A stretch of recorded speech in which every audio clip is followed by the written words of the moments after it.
Bueno, lo primero, daros gracias. Daros gracias a los organizadores, porque yo estoy encantado, siendo de León y poder volver a León a hacer cosas de estas, pues a mí me siento enormemente orgulloso de que podáis resistir una charla como esta. Y luego, sabéis que el título es ¿por qué la impresión 3D va a fracasar o no? Y entonces lo que os voy a dar son las claves de por qué puede fracasar, y veréis que no estamos hablando de bromas, o por qué, si hacemos algunas cosas, podría tener éxito. ¿Sí? Bueno, fracasar con respecto. La impresión 3D puede ser un sector económico grande. Para que os hagáis una idea, ¿cuántos millones de euros creéis que mueve el cine en España? Directamente unos 270, indirectamente unos 600. Yo creo que la impresión 3D va a superar esto en año y medio, aproximadamente. Sí, yo creo que el impacto va a ser mayor de 600 millones de euros en año y medio. Por tanto, si el cine es un sector y tiene una serie de ayudas, etcétera, también podría tenerlo. Luego, la impresión 3D va a poder transformar por abaratar ciertos costes. ¿De acuerdo? Va a transformarlo radicalmente. De hecho, en todo lo que es el prototipado, no tiene sentido determinadas estrategias que ya existen. No tienen sentido.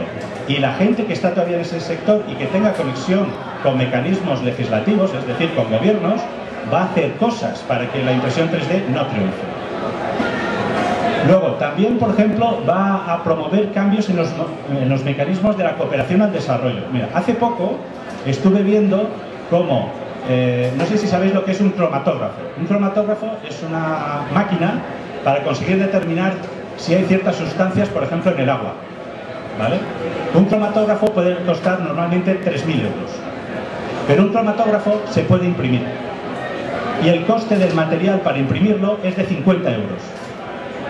Entonces, claro, si la ayuda al desarrollo, en lugar de dar un cromatógrafo que produce un fabricante, tú le das simplemente la máquina, le das los planos y ellos lo hacen y ellos lo pueden mejorar, de repente no estás convirtiendo a una gente independiente, sino que estás generando una nueva gente que puede innovar y que puede empezar a hacerte competencia. Entonces, la ayuda al desarrollo también se va a transformar por estas cosas que estáis haciendo aquí. Y finalmente, en la sociedad va a haber muchas cosas. A ver, ¿por qué no voy a poder tener yo un vaso con la forma que yo quiera? Ahora ya podemos tenerlo, es asumible. Y probablemente haya fabricantes, digo, de vasos o de cualquier otra cosa, que digan, no, esto no se debe hacer por cualquier tipo de razón. Y ya veréis qué razones más divertidas. Bueno, lo que quiero resumir es que va a haber una transformación muy importante y como consecuencia de esa transformación muy importante va a haber ataques. Va a haber ataques. Vamos a pasar al... Bueno, y va a haber ataques el primero, de la inconsciencia que tenéis la mayoría de vosotros de que sois un sector, ¿vale? Y va a haber ataques de la estupidez interna y externa. Y ahora me explico. A ver, la inconsciencia de que ya sois un sector económico relevante, ¿vale? Aunque todavía no facturáis mucho, sois un sector económico relevante. No sabéis todavía, ni lo sabemos, porque no ha habido ninguna estadística, ningún informe que diga que sois un sector económico. Por lo tanto, de cara a las administraciones, no existís. Y por tanto, no os van a dar ayudas, no os van a considerar, no os van a recibir, no sois nadie. Por no saber que realmente sí lo sois, pero no tenéis una figura. No sabéis que sin una organización va a haber enemigos que van a intentar acabar prácticamente o desactivarlo al máximo. Y no sabéis que incluso van a poder llegar a censurar las impresoras. Dices, ¿censurar una impresora? Este señor se le ha ido... No, no. A ver, hace 2 años yo estuve en un grupo de trabajo en Helsinki. Y en Helsinki, en ese grupo de trabajo, me dijeron, vamos a ver qué podemos hacer para luchar contra que las impresoras sean censuradas, porque, como en una impresora 3D tú puedes imprimir una pistola, no una bala, pero sí puedes imprimir una pistola. Y un cuchillo, por tanto, si tú tienes una impresora 3D, tú vas a ser declarado un productor de material de defensa. Y por tanto, te vas a tener que registrar. Y por tanto, tu impresora va a tener que estar, digamos, en un catálogo, etcétera, etcétera, etcétera. Es evidente que si esa cosa ocurriera aquí, que yo cada vez que tengo una impresora o clone una impresora tengo que ir al Ministerio de Defensa o al registro tal a darla de alta. ¿Creéis que el sector va a surgir si eso pasa? Es evidente que no. Pero esto ya se discutía hace 2 años. Y, hombre, aquí en España quizás vamos un poquito más retrasados, pero va a pasar. Bueno, aquí os pongo ejemplos. En el sector de la impresión 3D todavía no hemos tenido problemas, pero en el sector del software libre ya hemos tenido problemas, que es también otra fuente de conocimiento abierto. Y aquí os pongo algunos ejemplos reales. Aquí ya no estamos hablando de lo que podría pasar.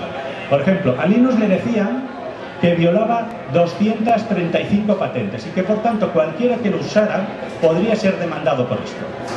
Claro, evidentemente este es un poderoso desincentivo para que tú compres ninguna tecnología libre. Te van a demandar. O, por ejemplo, decían, no, es que Linux, y el software libre en general, es un cáncer para el sector económico, va a destruir empleo y va a ser fatal. ¿Creéis que no van a decir esto de la impresión 3D? Luego, una compañía, incluso que vendía Linux, dijo que Linux era propiedad intelectual suya y que por tanto demandaba a todos los usuarios. Y tuvimos la suerte de que, como lo que quería era dinero, demandó a IBM. IBM otra cosa no tendrá, pero tiene los mejores abogados de propiedad intelectual del mundo. ¿Sabéis cómo les llaman a los abogados de IBM? No sé si habéis visto El Señor de los Anillos. Hay una figura que se llaman los Nazgûl, unos señores que no tienen cara. A los abogados de IBM le llaman los Nazgûl, porque son no malos, lo peor, ¿vale? Se metieron con ellos y en este caso perdieron. Bueno, luego se compró compañías como Nobel. De hecho yo trabajaba allí y me fui, coincidió el día justo que fue comprada. Bueno, no fue comprada, hubo un acuerdo estratégico por el cual Microsoft le pagaba un montón de dinero a sus hijos. Y luego también no nos creamos que la gente que nos apoye, porque también habrá una gente, nos va a apoyar porque cree que el conocimiento abierto es mejor para la sociedad y crea más empleo, etc. No. Por ejemplo, ¿por qué aportó IBM a Linux? Pues porque si los sistemas operativos, que es una parte del negocio de tecnología, eran más baratos, la gente se podía gastar más en donde IBM tenía productos. Bueno, vino bien, pero realmente no era una aportación al conocimiento abierto. Sí, indirectamente, pero no directamente. Es decir, IBM tenía bases de datos perfectamente propietarias y lo único que quería era fastidiar a un competidor. Es lícito, pero hay que saberlo. Bueno, y ahora vamos a pasar a las cosas que nos van a pasar. Y lo que nos va a pasar, este es un cuadro que define a la humanidad. Quiero explicarlo un poquito. El eje vertical es si tú haces bien para otros, o abajo, si tú haces mal para otros. Y a la izquierda, si tú haces cosas en bien propio, o a la derecha, en mal propio. Entonces tienes los que hacen cosas buenas para ellos y malas para otros, son los malvados. Estos son muy fáciles de detectar, pues dicen, ese es un tío que te traiciona siempre, etc. Y son los de esta esquinita, ahí abajo. Luego están los colaboradores, los que hacen cosas buenas para sí y además redundan que son buenas para otros. Probablemente muchos de los que estáis aquí estáis en este trozo, ¿vale? Y hay otros incluso que son los altruistas, que aunque les venga mal, que invierten dinero, esfuerzo, etcétera, para que otros estén bien. Y estos son los altruistas. Pero los más peligrosos de todo son los del cuadro de abajo. Es decir, los estúpidos. Y cuidado que todos tenemos nuestra parte. Los estúpidos son los que hacen cosas malas para ellos y malas para otros. Es decir, los que se disparan en el pie y rompen algo, etcétera, ¿vale? Y aquí, desgraciadamente, encontramos a muchos políticos. ¿Por qué digo esto en general?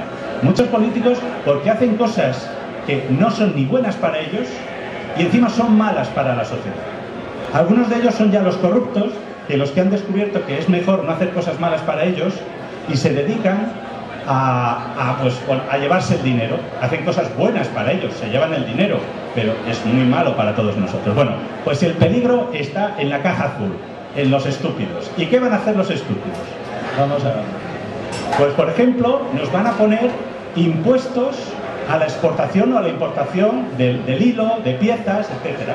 ¿Por qué? Bueno, pues para regular el sector, para ganar dinero, van a poner como fines muy loables, pero al final lo que va a suceder es que van a fastidiar el sector. lo cual es peor para ellos porque conseguirán menos impuestos, etc. ¿Qué van a hacer? Van a decir, también va a haber otros, que van a poner demandas por propiedad intelectual. ¿Por qué? Porque lo que quieren es sacar dinero y claro, si demandan al sector, un sector que no ha acabado de crecer, ellos se llevan menos dinero. Es estúpido hacerlo, pero lo van a hacer. Luego, este es un tema muy divertido, la apropiación de estándares. Ahora mismo, el estándar para imprimir las piezas es libre. Está bien. Pero dentro de poco va a haber algún gran fabricante que va a coger ese estándar y lo va a abrazar. Va a decir, ah, yo también lo uso. Muy bien.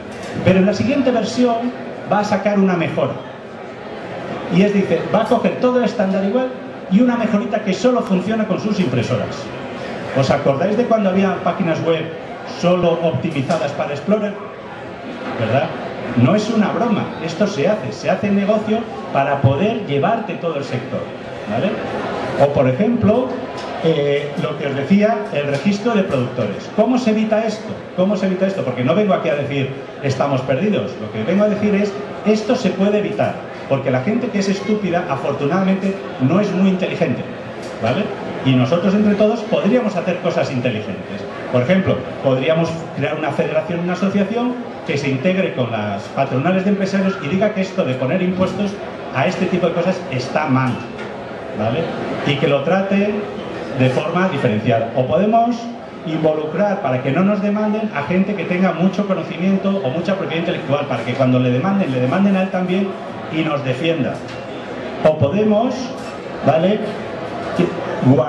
tener una organización que nos ayude a mantener ese estándar libre de injerencias y de posibilidades de apropiación, porque si no se van a meter.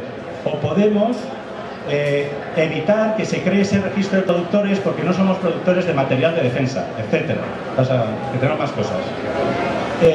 O por ejemplo, va a poder haber regulaciones que dicen, bueno, podéis imprimir de todo menos de vasos, porque resulta que el sector de los vasos en España está muy débil y si imprimís vasos se cae. Por tanto, no vais a poder imprimir vasos. Digo, oiga, ¿por qué?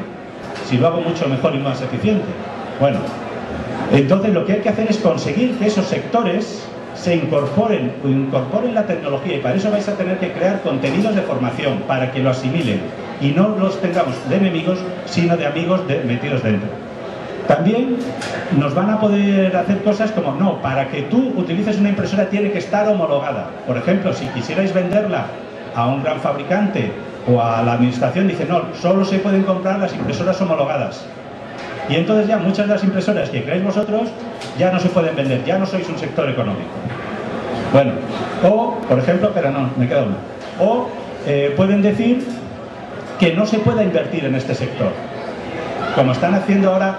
A ver, hay una... no sé si sabéis lo que es crowdfunding, pero están intentando limitarlo también. Limitarlo, cuidado, con un motivo muy especial, es decir, no, vamos a regularlo para que el sector se pueda desarrollar.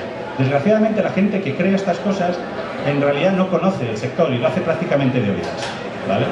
Bueno, y por ejemplo, hasta que no se sea sector económico, por ejemplo, si vosotros vais a acceder a algún tipo de financiación pública, dice, ¿y usted de qué sector es?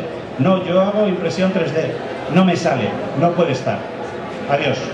Dice, entonces, yo pago mis impuestos igual, soy una industria igual, genero un montón de negocio igual, etc. Esto a mí ya me pasó con el sector de la animación y de los videojuegos, que antes eran solo vicios para niños, y no se daban cuenta que era una industria que duplicaba, no es que tenga nada contra el cine, pero duplicaba la facturación del cine.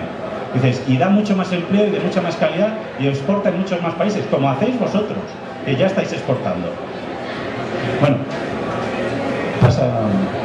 Y luego hay otro peligro que es el interno. Este es el más difícil de asumir. Es el peligro del integrismo. Ahí veis ese señor con barba. Ese señor con barba, pues éticamente es un tío muy robusto. Pero desde el punto de vista estético, tiene unas pintas que si te lo encuentras de noche y tal, dices, vaya esto. Bueno, pues resulta que dice, no, es que la impresión 3D pertenece a los sectores anarquistas. Y esto lo he oído de otras tecnologías abiertas. Dice, no, porque fíjate cómo son como ese, que es el jefe. O son sectores antieconómicos, o son gente radical. Dice, no, en esto no se puede invertir. Y esto dices, me lo estoy inventando, no, esto ya ha pasado en el sector de las tecnologías abiertas. O luego la tentación política. Va a haber gente de vosotros, o de nosotros, si me incluyo dentro, que va a decir, no, es que la impresión 3D es una tecnología de izquierdas, o de derechas, o de liberales. Y entonces van a crear la impresora 3D de León, pero de León, de la Administración Pública de León. Bueno, o van a, por ejemplo, a decir, no, esto hay que hacerlo a través de una entidad pública que os agrupe a todos. Y van a estar 2 años. 2 años en este mundo es la diferencia entre ser y no ser. O sea, si nosotros esto que hay que hacer lo hacemos dentro de 2 años, no servirá de nada. Para nada. Luego, o a gente que incluso dentro del propio sector, no, es que mi impresora solo utiliza este estándar y el que utilice otros estándares no me sirve. Porque el mío es 100% libre. No, hay que interoperar. No vivimos solos y no podemos aislarlos en un grupito endogámico de tal. Hay que abrirse, ¿vale? Aquí os voy a poner algunos ejemplos de cosas que han pasado en España. España en el año 2002 tuvo la primera región del mundo que tenía un sistema operativo propio. En el 2002 salió en el New York Times, fue Extremadura. ¿Qué pasó desde entonces? Pues, bueno, había 110 grupos de usuarios en toda España, 110 grupos de gente que lo estaba utilizando, lo promocionaba, etc. Desde entonces le dieron el abrazo político. ¿Y qué pasó? Pues veis todo ese mapa con muñequitos. Cada administración pública creó su propio juego Linux, ¿vale? Que era medio compatible, pero solo medio compatible con otro. ¿Y qué pasó? Que no sobrevivió prácticamente ninguna. Ninguna. Todo el dinero público invertido se tiró por el desagüe. Y encima, que podíamos haber tenido una distribución en 2002 que hubiese vendido al mundo, pues por supuesto no la tuvimos, ¿vale? Luego yo me he dedicado a investigar un poco cuánto duran las iniciativas de este tipo, las iniciativas Open con financiación pública en manos de políticos. ¿Sabéis cuánto duran? 4 años. Pero es la media. No creáis que es justo una legislatura, no. Hay iniciativas que duran 2 y alguna ha durado 11. Pero en general empiezan y acaban, porque no tienen una continuidad, porque no es su negocio. ¿Me explico? Esto es solo una iniciativa más para conseguir ponerse unos votos. Bueno, resumiendo, os quiero decir que sois una oportunidad del país. Además, el ámbito hispano tiene mucha preponderancia en la impresión 3D. Estamos más adelantados de lo que nos tocaría industrialmente. Tenemos una oportunidad, pero si no hacemos cosas para orientarnos y para prevenir esta serie de peligros, va a haber gente que consiga que no tengamos impacto económico, no tengamos transformación social, no tengamos nuevos modelos de negocio o la ayuda al desarrollo siga como está. Y eso quiero que empecéis a trabajarlo desde hoy. Gracias.